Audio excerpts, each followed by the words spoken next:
In this video, let me show you how to use the Chase Hotel rewards on the app. If you're trying to redeem your rewards or even trying to transfer the rewards, in this video, let me show you the exact process that you need to follow. Now, within the home screen or the account section, simply head over to the ultimate rewards option.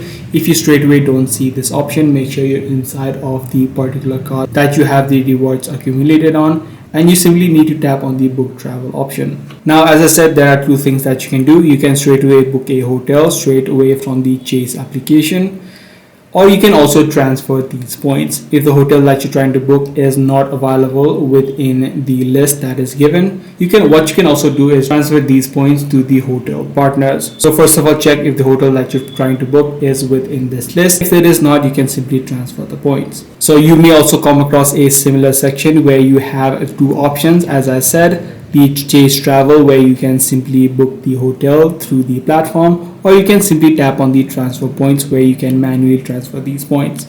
If you are trying to transfer the points, you will need to simply select the hotel partner where you are actually trying to transfer, and then actually add in the total number of reward points that you're trying to transfer, and then simply tap on next. So this is the exact process that you need to follow in order to use the Chase Hotel rewards on the application. If this video was helpful to you, be sure to subscribe. I'm going to see you in the next one.